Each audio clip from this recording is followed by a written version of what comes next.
اور اس کو پتہ ہے کس کو کیا دینا ہے اور اس کو وہ بہم پہنچا رہا ہے۔ انسان کو طرح طرح کے کھانے چاہیے، ایک کھانے سے یہ اکتا جاتا ہے۔ بھینس تو سویر شام دوپہر وہ چارہ ہی کھاتی ہے، کبھی نہیں اس نے کہا کہ کوئی ناشتہ تبدیل کر دو۔ سر جھکائے ہوئے وہ صبح بھی وہ کھا رہی ہوتی ہے، شام کو بھی وہ کھا رہی ہوتی ہے۔ لیکن انسان ہے وہ ایک چیز 2 دفعہ کھائے تو وہ کہتا ہے یہ تو صبح بھی لی تھی۔ سواد کر ہی آئے جامع تغیر بھی ضروری ہے، کوئی رت ہو عمر بھر اچھی نہیں لگتی۔ اس کی طبیعت میں تنوع ہے، کبھی کہتا ہے کہ مجھے کھانے کے لیے میٹھا چاہیے، کبھی کہتا ہے مجھے نمکین چاہیے، کبھی کہتا ہے چٹکارے دار چاہیے، کبھی لحمیات کی آرزو ہوتی ہے، کبھی سبزیوں کی طرف اس کا دل مائل ہوتا ہے، کبھی کہتا ہے کہ نہیں آج میں نے یہ لینا ہے، آج میں نے وہ لینا ہے، اور میرے اللہ نے اس کے لیے سارے انتظام کر رکھے ہیں۔ اللہ اکبر۔ اور جس کو ایک چاہیے اس کو ایک ہی دے رہا ہے، اور جس کو جتنا چاہیے اس کو اتنا دے رہا ہے۔ ہمیں تو ہنڈیا کے لیے ½ کلو یا 1 پاؤ گوشت چاہیے ہوتا ہے، لیکن شیر کو میں نے افریقہ کے اندر لائیو ناشتے کرتے دیکھا ہے، اور وہ پورا حرم جو ہے وہ ہڑپ کر جاتا ہے، اللہ روز اسے دیتا ہے۔ ہنس ایک پرندہ ہے، وہ سچے موتی کھاتا ہے، اور سچے موتی پنساری سے آپ لینے جائیں تو تولوں ماشوں میں ملیں، اور وہ بھی لاکھوں روپے میں، اور وہ بھی تیقن سے آپ نہیں کہہ سکتے کہ اس میں 2 نمبری تو نہیں ہے، یہ واقعتاً صحیح ہے، چونکہ آج کل تو یہ چیزیں چلتی ہیں، لیکن اس کو پیٹ بھر کے چاہیے ہوتے ہیں صبح و شام دوپہر۔ اور دنیا کے اوپر ایک ہنس نہیں رکھا ہوا اللہ نے، لاکھوں ہنس کروڑوں ہنس دنیا پہ پائے جاتے ہیں، اور ان کو اربوں موتی روز چاہیے، اللہ روز عطا کر رہا ہو۔ تو یہ ہے اس کی ربوبیت، جس کو جو چاہیے وہ عطا کر رہا ہو۔ رب العالمین، تمام جہانوں کا پالنے والا ہے۔ رب کا معنی علماء نے یہ کیا ہے، حضرت عبداللہ ابن عباس فرماتے ہیں انہ مالک الدنیا وانہ مالک الاخرى، یہ دنیا کا بھی مالک ہے اور آخرت کا بھی مالک ہے۔ رب یہ صرف دنیا میں ہی نہیں، آخرت کے اندر بھی اس کے خانے کرم پہ لوگ پل رہے ہوں گے، اور دنیا میں بھی اس کے خانے کرم پہ لوگ پل رہے ہیں۔ اب عالم کیا ہے؟ ما سوی اللہ کو عالم کہتے ہیں۔ علماء نے اس پر بہت کچھ لکھا، لیکن حضرت وہب بن منبہ رضی اللہ تعالیٰ عنہ فرماتے ہیں کہ 18,000 عالم ہیں، ان میں سے ایک عالم یہ عالم دنیا ہے۔ بہت ساری چیزیں ہیں، ہماری انسان کی پہنچ ہی وہاں تک نہیں ہے۔ وما یعلم جنود ربک الا هو، اللہ کے لشکروں کو کون جانے؟ اللہ، وہی جانتا ہے اس نے کیا کیا پیدا کیا۔ انسانی مرغ عقل تھک کے گر جاتا ہے۔ اللہ اکبر۔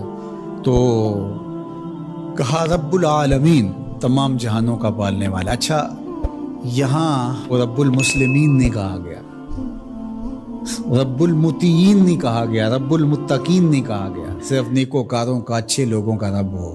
جو نہیں مانتے وہ ان کا بھی رب ہے، جو انکار کرتے ہیں ان کا بھی رب ہے۔ اللہ اکبر۔ یہ اس کی ربوبیت کی شان ہے کہ وہ اپنوں بیگانوں کو سب کو نواز رہا ہے۔ اور اگر آپ کی توجہ ہو تو یہاں ایک جملہ اور کہنا چاہوں گا، رب کا لفظ جو ہے وہ واحد ہے اور عالمین جمع ہے۔ رب العالمین، ایک رب اتنے جہانوں کو پال رہا ہے، ایک رب اتنے جہانوں کو پال رہا ہے۔ چلو اس سے آگے ایک اور بات کروں، رب واحد ہے اور عالمین جمع ہے، تو ایک رب کے کئی بندے ہو سکتے ہیں، ایک بندے کے کئی رب نہیں ہو سکتے۔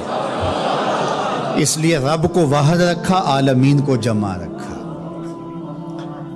کیونکہ اگر ایک خادم جو ہے، ایک غلام 5-6 آقا رکھے تو ایک کہے پانی لے کے، اور دوسرا کہے کہ میرے حقے میں آگ بھرو، اور تیسرا کہے تو وہ کدھر جائے گا کدھر جائے گا، اور ایک آقا 100 خادموں سے بھی کام لے رہا ہے۔ تو رب کو واحد رکھا، عالمین کو جمع رکھا، اس لیے بندے کا رب ایک ہی ہو سکتا ہے، 360 نہیں ہو سکتے۔ رب ایک ہی ہوگا، اور ایک رب کے ہی بندے جو ہیں وہ ہزاروں ہیں۔ وہ تمام جہانوں کو پال رہا ہے۔ کیوں پال رہا ہے؟ کوئی ضرورت ہے اسے؟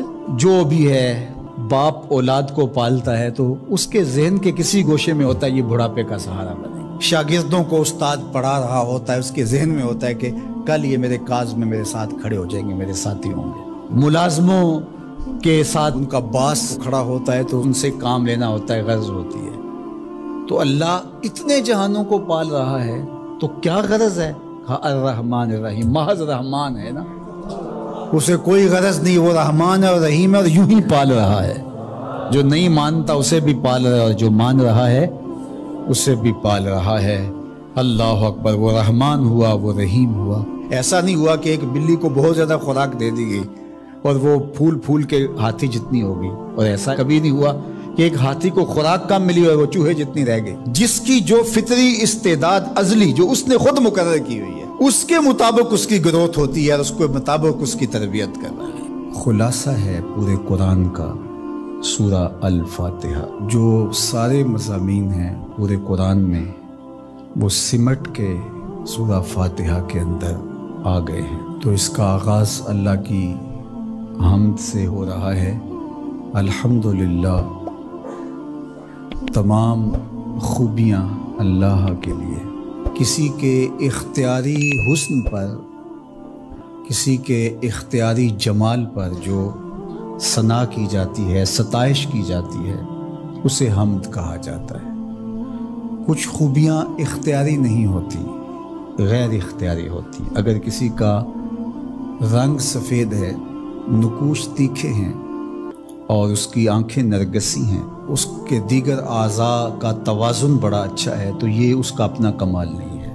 ایک شخص عالم ہے، اس نے پڑھا، محنت کی، آگے بڑھا، تو یہ اس نے محنت کر کے ایک چیز حاصل کی، تو اس کا وصف بیان کرنا اور اس پر ثنا کرنا یہ غیر اختیاری حسن نہیں ہے بلکہ اختیاری ہے۔ تو کمال وہ ہوتا ہے جو چیزیں اختیاری ہوں۔ تو اللہ جل شانہ کی حمد اس لیے کی جاتی ہے کہ اس کی چیزیں، اس کا حسن غیر اختیاری نہیں ہے، وہ اس کا اختیاری ہے۔ اللہ اکبر۔ تو کسی کے اختیاری حسن پر تعریف حمد کہلاتی ہے، اور اگر وہ نعمت کے مقابلے میں ہو تو وہ حمد شکر کہلاتی ہے، اور اگر نعمت کے مقابلے میں نہ ہو تو اس کو حمد کہا جاتا ہے۔ حضرت کعب احبار رضی اللہ تعالی عنہ فرماتے ہیں کہ الحمد کی تفسیر ثناء اللہ ہے، اللہ کی ثنا، اللہ کی تعریف۔ اور حضرت ضحاک بن مزاحم نے اس کا ترجمہ کیا ہے الحمدللہ رداء الرحمن، یہ رحمان کی چادر ہے۔ جس طرح چادر زینت دیتی ہے اور وقار کی علامت ہوتی ہے، اور اہل عرب کندھے کے اوپر چادر ڈال کر کے جو ہے وہ ایک خاص ان کی حیت ہوتی ہے۔ یہاں گرمی سردی سے بچاؤ کے لیے چادر لی جاتی ہے، لیکن عرب میں چادر جو ہے وہ زینت کے لیے لی جاتی ہے، اور وہ آپ نے دیکھا ہوگا کہ عرب علماء یہاں کندھے پہ چادر رکھتے ہیں، تو وہ زینت کے لیے ہوتی ہے، ضرورت کے لیے نہیں ہوتی۔ تو اس لیے یہاں جو رداء الرحمن کہا گیا ہے، تو الحمد رحمان کی زینت ہے، وقار کی چادر ہے۔ ثنا کی جتنی بھی قسمیں اور جتنی بھی صورتیں ہیں وہ اللہ کے لیے، وہ ڈائریکٹ تعریف کی جائے تب بھی اللہ کی، انڈائریکٹ تعریف کی جائے پھر بھی اللہ کی ہے۔ یعنی پھول کو کہا جائے کیا خوب پھول ہے تو پھر بھی اللہ کی تعریف، اور کہا جائے سبحان اللہ پھول کو دیکھ کر پھر بھی اللہ کی تعریف، پاکیزگی اللہ کی بولی جا رہی ہے۔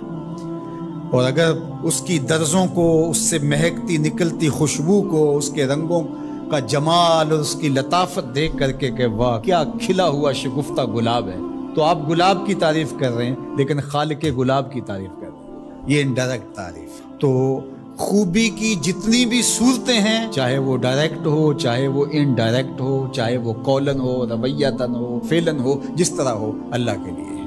اس کی تم کیوں خوبیاں بیان نہیں کرو گے؟ الحمدللہ رب العالمین، وہ تمام جہانوں کو پالنے والا۔